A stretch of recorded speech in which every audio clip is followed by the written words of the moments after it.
O livro de Gênesis. No primeiro vídeo, vimos como os capítulos de 1 a 11 definiram a história básica da Bíblia. Deus criou todas as coisas e fez os seres humanos à sua imagem para governar o mundo em seu nome. Os seres humanos escolheram o pecado e a rebelião, e o mundo ficou fora de controle num ciclo de violência e morte, levando à rebelião e à dispersão do povo na Babilônia. Então a grande questão é: o que Deus vai fazer para resgatar e redimir seu mundo? A partir da dispersão da Babilônia, o autor traça a genealogia de somente uma família, que culmina em um homem chamado Abrão, mais tarde conhecido como Abraão. A promessa de Deus para Abraão, no começo do capítulo 12, abre um movimento completamente novo na história. Deus chama Abraão para que deixe a sua casa e vá para a terra de Canaã, que Deus diz que será sua um dia. Nessa terra, Deus promete a Abraão que irá torná-lo uma grande nação e irá fazer seu nome grande e abençoá-lo. Essas promessas estão ligadas a partes anteriores do livro. A Babilônia, de forma arrogante, tentou buscar a sua própria fama e isso não terminou muito bem. Mas Deus, em sua generosidade, vai dar um grande nome a esse cara sem nome, Abraão. A bênção de Deus para Abraão ecoa a bênção original que Deus deu ao mundo no início de tudo. Então a pergunta é: por que Deus abençoou Abraão e sua família? A última frase da promessa de Deus deixa isso claro: para que todas as famílias da terra encontrem a bênção de Deus por meio de você. Isso é um ponto-chave para entender todo o resto da história bíblica. O plano de Deus é salvar e abençoar o seu mundo rebelde por meio da família de Abraão. Por isso que todo o resto da história do Antigo Testamento se concentra somente nessa família chamada o povo de Israel. Por isso que Israel mais tarde será chamado o reino dos sacerdotes do Monte Sinai. Deus quer usá-los para mostrar a todas as outras nações como Ele é. No fim, essa é a promessa realçada pelos profetas bíblicos e poetas que aparecem mais tarde, que dizem que o seu cumprimento virá por meio do rei messiânico de Israel, cujo mandato trará justiça e paz a todas as nações. Mas nesse ponto da história, nada disso está claro. Você tem que continuar lendo e ver como a promessa se desenvolve. O resto do livro concentra-se em Abraão e sua família. Primeiro no próprio Abraão, depois no seu filho Isaque, depois no seu filho Jacó e finalmente nos 12 filhos de Jacó. Essas histórias de cada geração são unidas por dois temas principais. Primeiro, cada geração da família de Abraão é marcada pelos mesmos erros. Eles continuam fazendo péssimas decisões que destroem as suas vidas e arriscam a promessa de Deus. Contudo, Deus permanece fiel a eles. Ele continua salvando-os dos seus próprios erros e reafirmando o seu compromisso de abençoá-los e abençoar as nações por meio deles, apesar das suas falhas. As histórias de Abraão. Deus tinha prometido a Abraão uma família enorme, mas em duas ocasiões diferentes ele teme por sua vida, porque outros homens se sentem atraídos pela sua esposa. E ele nega estar casado com ela, o que obviamente cria todo tipo de problemas. Não só isso, mas Abraão e sua esposa Sara não podem ter filhos. Então Sara planeja para que Abraão tome uma das suas servas, o que também cria todo tipo de problema. Mas toda vez Deus livra Abraão. Nos capítulos 15 e 17, Deus chega a formalizar sua promessa para Abraão com um compromisso oficial chamado de aliança. Essa é uma cena clássica. Deus convida Abraão para olhar o céu estrelado de noite e contar as estrelas.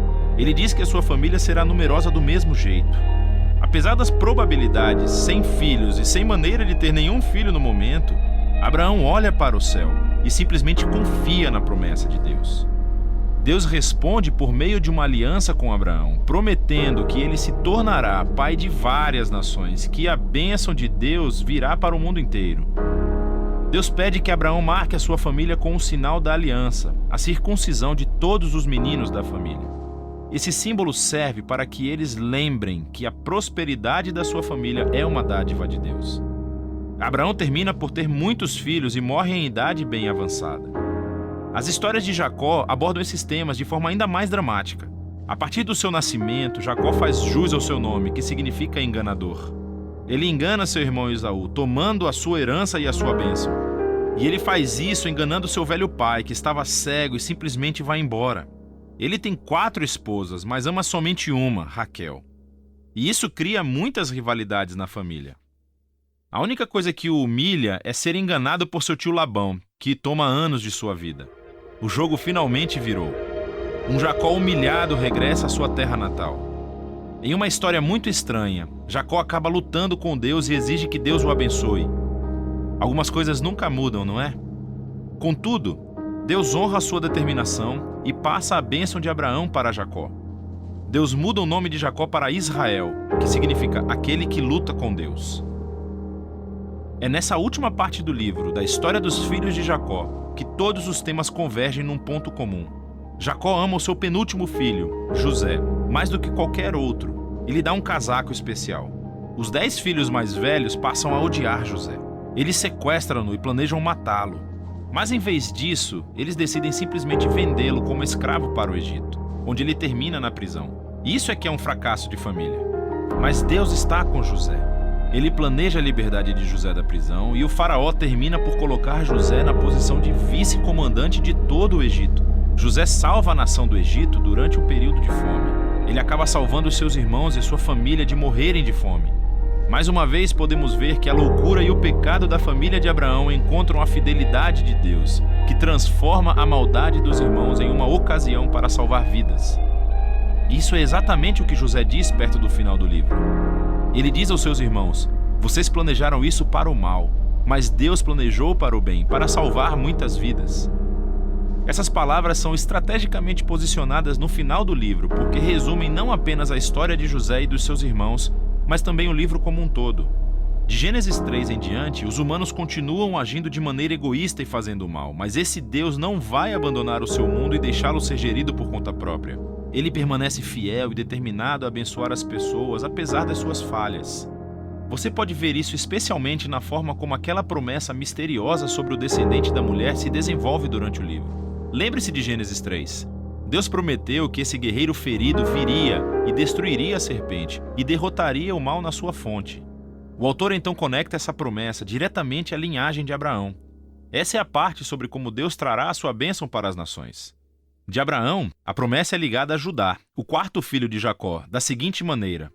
Em um poema extremamente importante no capítulo 49, Jacó, já envelhecido e no seu leito de morte, quer abençoar os seus 12 filhos. Quando chega a vez de Judá, Jacó prevê que Judá se tornará a tribo dos líderes reais de Israel. Um dia, um rei virá para comandar a obediência de todas as nações e cumprir a promessa de Deus de restaurar a bênção do jardim para todo o mundo. Depois disso, Jacó morre e depois José morre também. A família, ainda em expansão, permanece no Egito. O livro de Gênesis termina com todas essas esperanças e promessas futuras no ar, sem desenvolvê-las. Isso obriga você a virar a página para ver como tudo vai acabar. Por agora, esse foi o livro de Gênesis.